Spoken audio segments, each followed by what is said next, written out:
Hello, student of class 12th. Let us continue the chapter number 1, electric charges and fields. Today we will discuss about basic property of electric charges. Okay. So students, we have seen that there are two types of charges, namely positive and negative, and their effect tends to cancel each other. Here we shall now describe some other properties of the electric charges. Okay. तो students, आप सभी ने ये देखा होगा कि मुख्य रूप से जो चार्ज होते हैं वो दो ही प्रकार के होते हैं, पॉजिटिव चार्ज और नेगेटिव चार्ज, और ये दोनों एक दूसरे के संपर्क में जब आते हैं तो एक दूसरे को न्यूट्रलाइज करने में सक्षम होते हैं. ओके. अब यहाँ पर हम इलेक्ट्रिक चार्ज के जो कुछ अन्य प्रॉपर्टीज़ हैं उनके बारे में डिस्कस करते हैं. Okay. If the size of charge bodies are very small as compared to the distance between them, we treat them as a point charge. All the charge contained of the body is assumed to be concentrated at one point in the space. तो students, यदि मान लेते हैं कि जो charged particles है उसकी size उनके बीच की दूरी के तुलना में बहुत अगर कम होती है तो हम उन्हें पॉइंट चार्ज मान लेते हैं, और यह भी मान लिया जाता है कि वस्तु का संपूर्ण आवेश means the total charge of the object आकाश में एक बिंदु पर संकेंद्रित है. ओके. तो next, the property number first, additive of charges. Additivity of charges means आवेशों की योज्यता, मतलब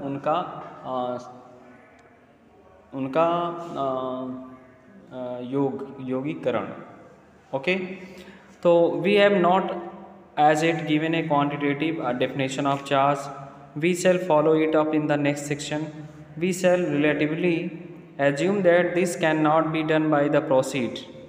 If a system contains two charges Q1 and Q2, the total charge of the system is obtained simply by adding algebraically Q1 and Q2. That is, charges add up like real numbers, or they are scalar like the mass of a body. Okay students, अब तक हमने charge की जो resultant value थी या इसकी जो परिमाणात्मक परिभाषा डिफिनेशन नहीं दी है, इसे हम अगले अध्याय में समझेंगे, अगले सेक्शन में समझेंगे, और आंतरिक रूप में हम यह मानेंगे कि ऐसा किया जा सकता है और फिर आगे बढ़ेंगे. और मान लेते हैं यदि किसी सिस्टम में दो पॉइंट चार्ज Q1 और Q2 हैं, तो इस सिस्टम का जो कुल चार्ज Q1 तथा Q2 को अलजेब्रिकली रूप से ऐड करने पर प्राप्त होता है, और इन सभी आवेश चार्ज को हम रियल नंबर की तरह ही इनको जोड़ भी सकते हैं, या फिर इनके जो द्रव्यमान का आवेश है उसकी भांति ये भी एक जो है स्केलर क्वांटिटी है, तो जिन्हें हम डायरेक्टली अलजेब्रिकली मेथड के द्वारा जोड़ सकते हैं. Okay. Next, if a system contains n charges Q1, Q2, Q3 dash Qn, then the total charge of the system is on adding them like Q1 plus Q2 plus Q3 plus dash Qn. Okay. However, there is one difference between mass and charge. Mass of a body always positive, whereas a charge can be either positive or negative. Proper sign have to be used while adding the charges in a system. For example, the total charge of a system containing 5 charges plus 1, plus 2, plus 3, plus 4 and minus 5.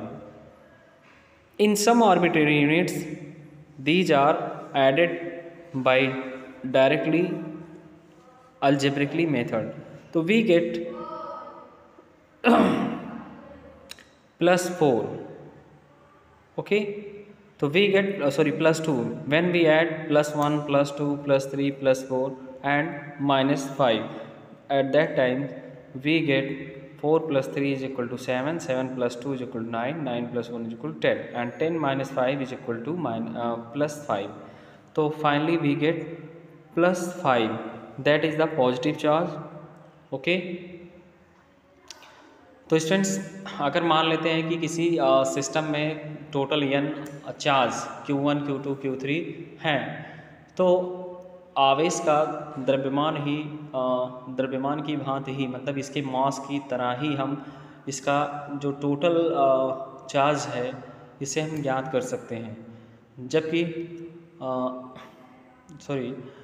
तथापि charge और द्रव्यमान में एक विशेष अंतर होता है, क्योंकि हमें जानते हैं कि किसी भी ऑब्जेक्ट का जो मास होता है वो हमेशा पॉजिटिव होता है, नेगेटिव नहीं हो सकता, जबकि जो चार्जेस होते हैं वो दोनों हो सकते हैं, वो पॉजिटिव भी होंगे और कभी कभी नेगेटिव भी होते हैं।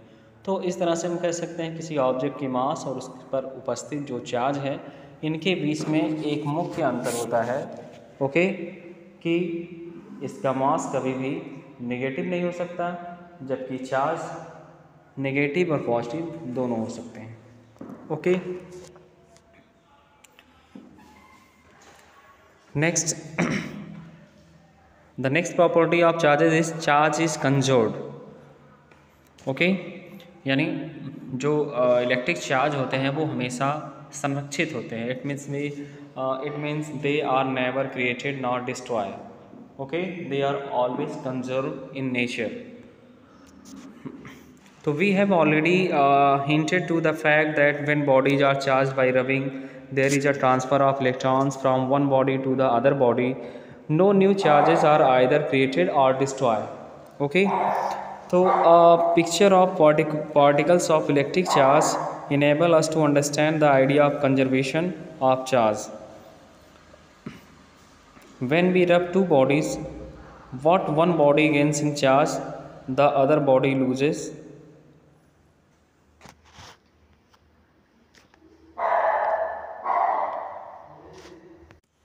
Okay students, let us discuss about charge is conserved. This is the second property of electric charge. We have already hinted to the fact that when bodies are charged by rubbing, there is transfer of electrons from one body to the other. No new charges either created nor destroyed. तो students, हम पहले ही हम ये सीख चुके हैं कि जब कोई दो बॉडी जो आपस में रब की जाती है या दोनों को एक दूसरे के से घिस देते हैं, तो उनमें दोनों की दोनों बॉडी एक दूसरे चार्ज हो जाती है। तो यहाँ पर इन दोनों बॉडी में से एक बॉडी से इलेक्ट्रॉन ट्रांसफ़र होकर दूसरी बॉडी पर चले जाते हैं, और ऐसा कोई नया चार्ज यहाँ पे उत्पन्न नहीं होता है, ना ही कोई नया चार्ज या कोई चार्ज यहाँ पे डिस्ट्रॉय भी नहीं होता है। तो हम कह सकते हैं कि उन दोनों बॉडी पर जो पहले से चार्ज उपस्थित थे, उन्हीं चार्ज का सिर्फ ट्रांसफरेबल होता है, मतलब वो चार्ज केवल ट्रांसफ़र होते हैं, ओके। तो व्हेन वी रब to bodies, that one body gains in charge, the other body loses, okay.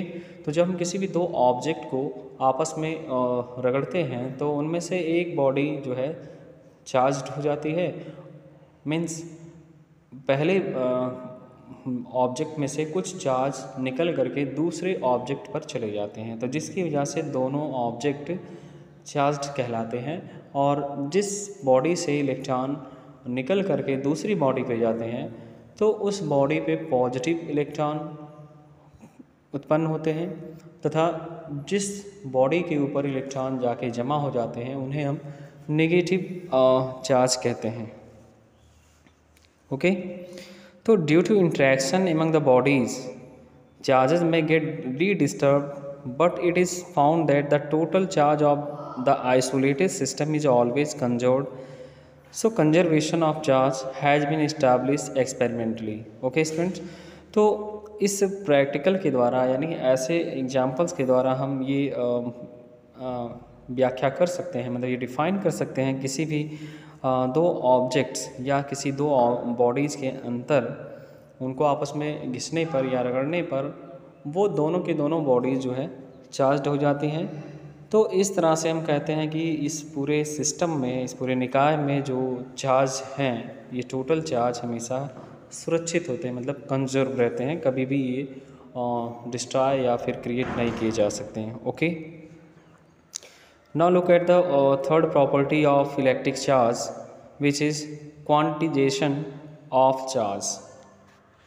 Okay, quantisation of the charge means charge का परिमाणिक परीक्षण।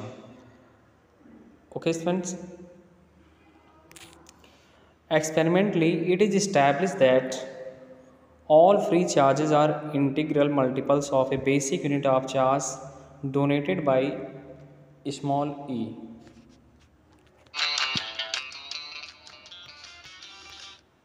Okay,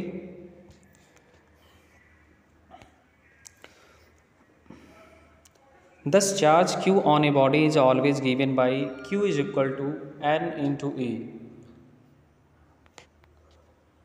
where n is any integer, positive or negative, and this basic unit of charge is the charge that an electron or proton carries. By convention, the charge on an electron is taken to be negative, therefore charge on an electron is written as minus e, that on a proton as plus e. Okay students, तो ऐसा प्रायोगिक रूप से यह स्थापित किया जा चुका है कि सभी जो फ्री इलेक्ट्रॉन होते हैं इनके परिमाण में, यानी इनके टोटल रिजोल्यूशन में चार्ज की जो मूल इकाई होती है, जिसे हम स्मॉल ई के द्वारा इंडिकेट करते हैं, कि मल्टीपल्स के रूप में होते हैं। तो इस प्रकार अगर हम कह सकते हैं कि किसी भी ऐसे ऑब्जेक्ट जिस पर कोई आवेश यानी कोई चार्ज स्मॉल क्यू हो, तो इसे हम इस प्रकार से डिफाइन कर सकते हैं कि small Q is equal to N into E, where N is a positive और नेगेटिव इंटीजर्स। तो जहाँ पे n कोई धनात्मक या फिर ऋणात्मक पूर्णांक है जो नंबर ऑफ इलेक्ट्रॉन को इंडिकेट करता है। ओके, और चार्ज की यह जो मूल इकाई इलेक्ट्रॉन अथवा प्रोटॉन के आवेश का परिमाण है।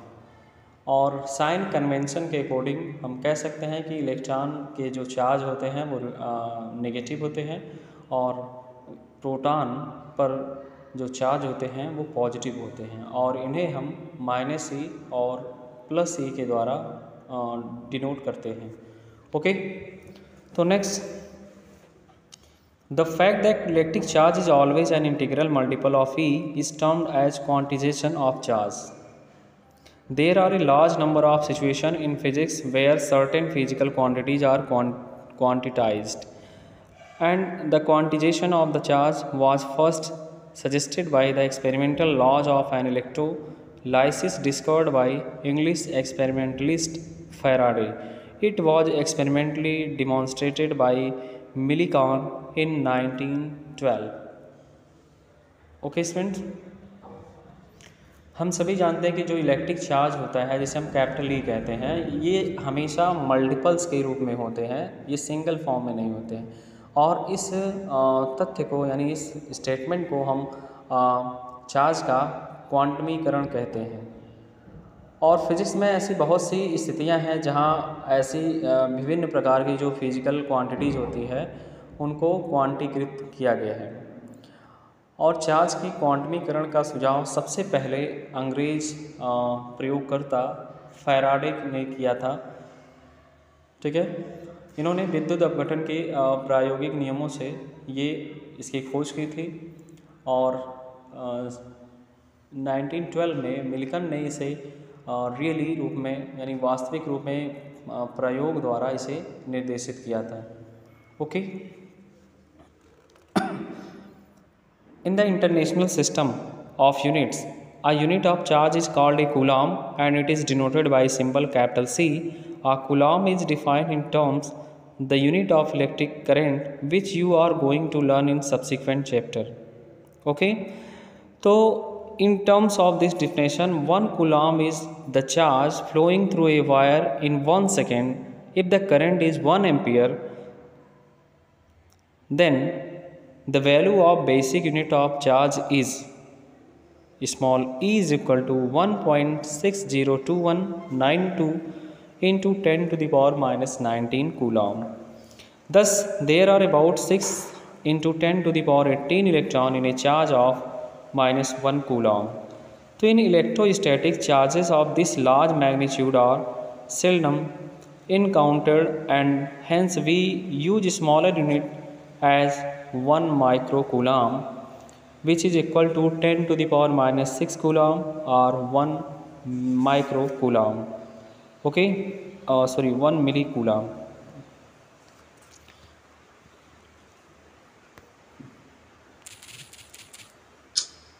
तो स्टूडेंट्स,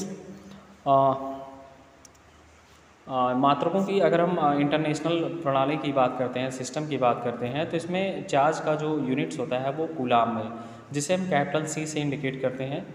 और 1 कूलाम को विद्युत धारा की मात्रक के रूप में इस प्रकार से परिभाषित किया जा सकता है कि 1 कूलाम वह चार्ज होता है जो किसी तार में 1 एम्पियर धारा 1 सेकेंड तक प्रवाहित करने पर उत्पन्न होता है। और इसे हम इस प्रकार से इंडिकेट कर सकते हैं कि small e is equal to 1.602192 into 10 to the power minus 19 coulomb. This is the total charge. Okay, तो similarly -1 coulomb charge is approximately equal to 6 into 10 to the power 18 electron. Okay,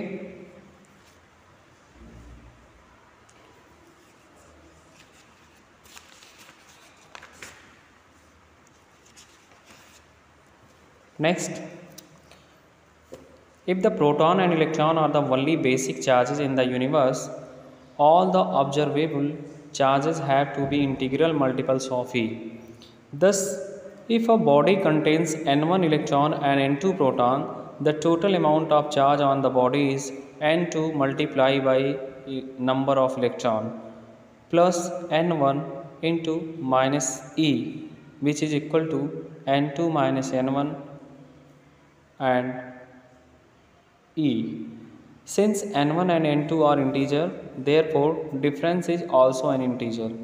तो students, अगर हम मान लें कि electrostatics में इतने heavy resultant के चार्ज कभी कभी देखने को ही मिलते हैं, और इसलिए हम इसके छोटे मात्रकों 1 माइक्रोकूलाम का इस्तेमाल करते हैं। और मान लें कि यदि केवल इलेक्ट्रॉन तथा प्रोटॉन ही विश्व में चार्ज के फंडामेंटल यूनिट हैं, तो सभी जो प्रेक्षित चार्ज को हम स्मॉल ई का पूर्णांक गुणज होना चाहिए। तो इस प्रकार से यदि किसी वस्तु में n1 इलेक्ट्रॉन तथा n2 प्रोटॉन है, तो उस ऑब्जेक्ट पर कुल charge n2 into e plus n1 into minus e के बराबर होना चाहिए। एंड इसे हम इस प्रकार से भी राइट कर सकते हैं, n2 minus n1 multiplied by small e, चूँकि यहाँ पे n1 तथा n2 जो इंटीजर्स हैं और इनका अंतर भी एक पूर्णांक है, तो इसलिए हम कह सकते हैं किसी ऑब्जेक्ट पर चार्ज हमेशा स्मॉल ई का पूर्णांक मल्टीपल्स होता है। Means this is a integer multiple okay of e, जिसे ई के चरणों में ही घटाया अथवा बढ़ाया जा सकता है। क्लियर? तो next,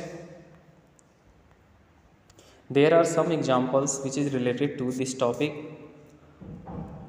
so everyone try to solve example number 1.1, 1.2 and 1.3. In this example you can use the formula